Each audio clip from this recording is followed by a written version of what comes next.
Assalamualaikum warahmatullahi wabarakatuh. Untuk kali ini saya akan memberikan sharing dan tutorial, yaitu sambungan dari sharing saya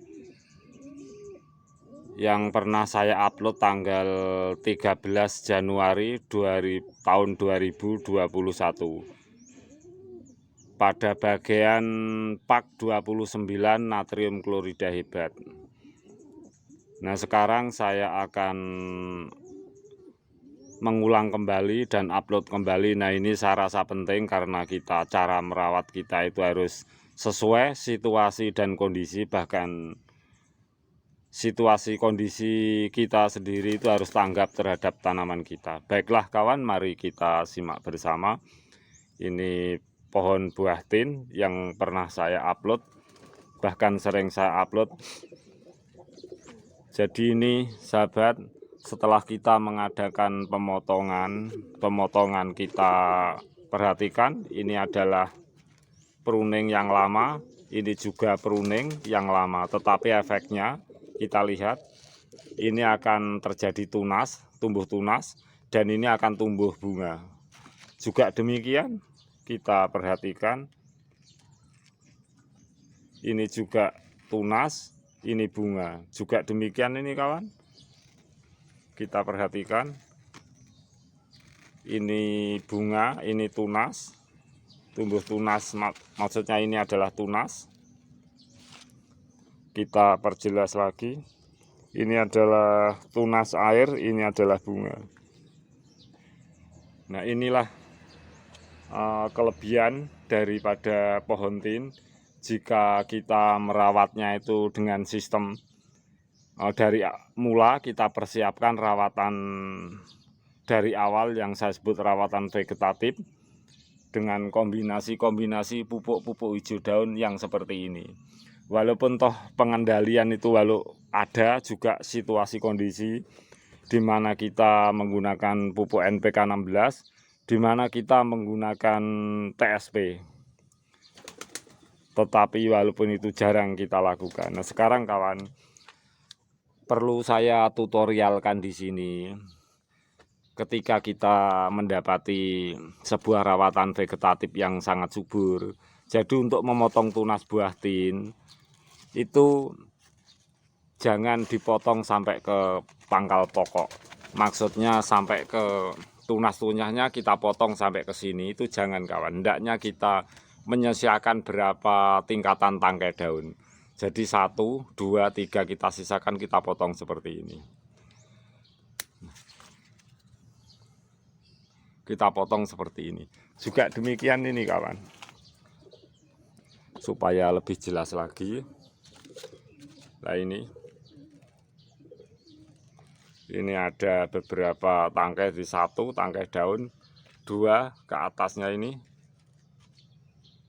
kemudian 3. Nah, ini kita ambil dari pucuk saja kawan, seperti ini. Nah, kita potong seperti ini.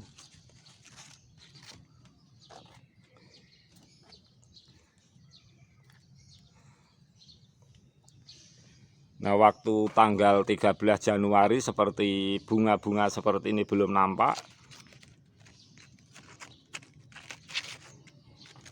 Ini juga sudah nampak. Jadi calon bunganya itu double-double.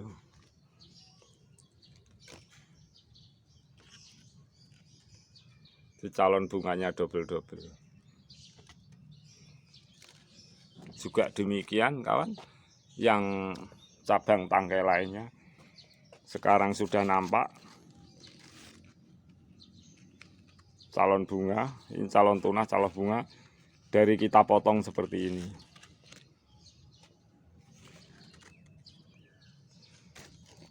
Kita untuk tangkai seperti ini, sekali lagi saya ulang, dan mungkin juga sering saya ulang, ini adalah tangkai daun, tangkai daun, tangkai daun. Hendaknya kita jangan memotong dari sini, kita memotong cukup dari sini seperti ini, agar ini tumbuh bunga yang kita harapkan.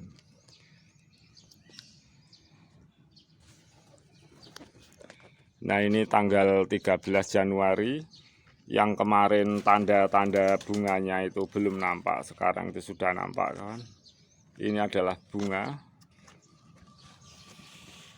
bunga-bunganya ini kawan, sudah mulai nampak, sudah mulai kelihatan, bunganya sudah mulai kelihatan.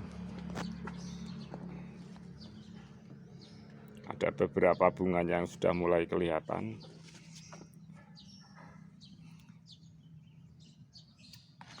Kita potong saja seperti ini. Ini sementara, biar kita sisakan.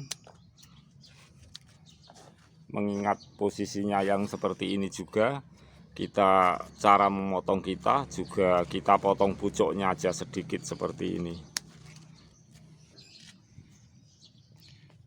Nah ini juga informasi dari kemarin, baru nampak atau kelihatan sedikit bunganya.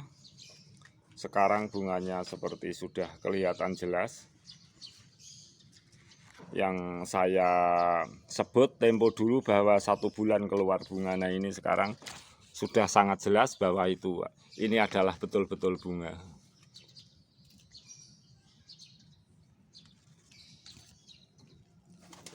Betul-betul bunga kawan.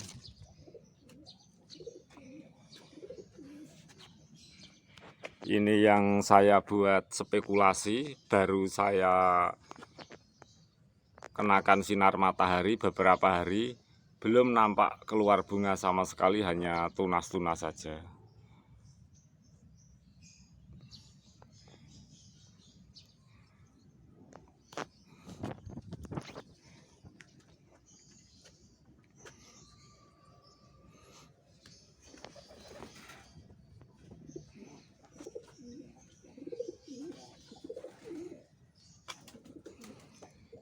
Ada satu info penting di sini menurut saya. Ketika kita melakukan rawatan vegetatif, di mana rawatan vegetatif itu nampak berhasil atau kelihatan berhasil kalau kita melihat tanaman kita tuh sangat subur, baik segi batang, pertumbuhan batang atau pertumbuhan daun. Nah, ketika kita melihat kesuburan pertumbuhan batang atau daun pada pohon tin, kita harus membuat tanaman ini dari ketinggian dan kelebaran itu stabil. Sebab ini adalah kita motivasi di lahan yang sempit.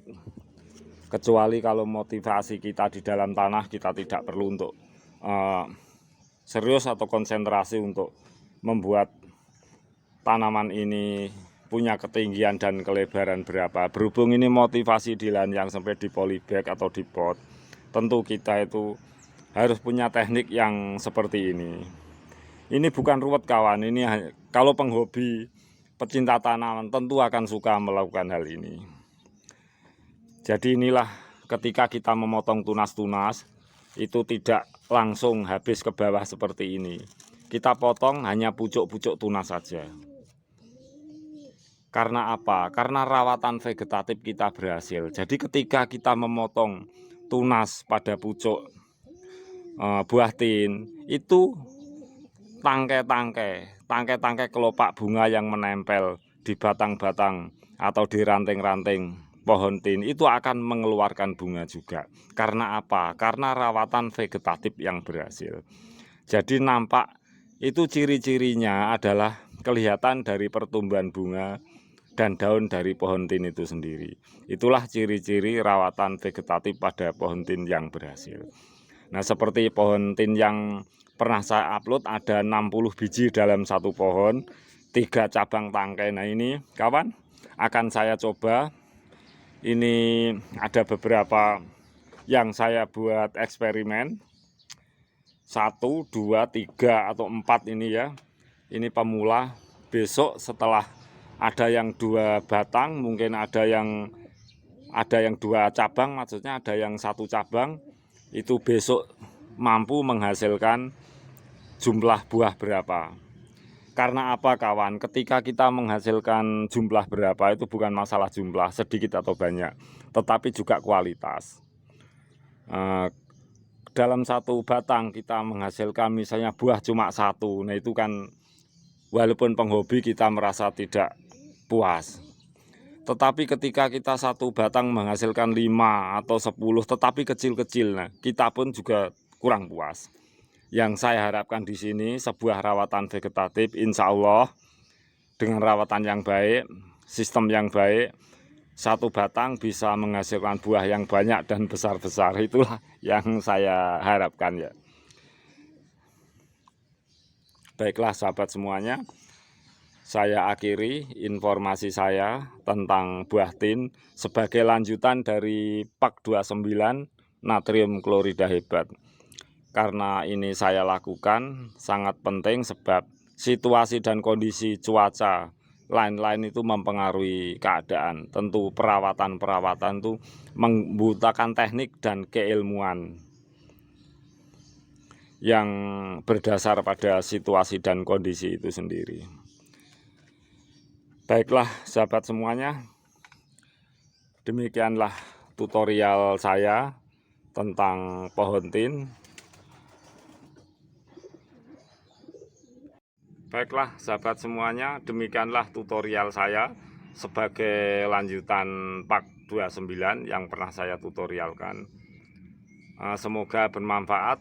Jika ada kekurangan dari teknik saya atau kesilapan kata-kata saya yang sekiranya kurang berkenan di hati sahabat-sahabat semuanya, saya mohon maaf yang sebesar-besarnya. Mari kawan kita menyimak bersama, mari kawan kita belajar bersama agar rawatan tanaman buah kita dalam pot mencapai hasil yang maksimal. Insya Allah kita sebagai manusia hanya berusaha. Akhirul kata saya, wabillahi taufik wal hidayah. Wassalamualaikum warahmatullahi wabarakatuh.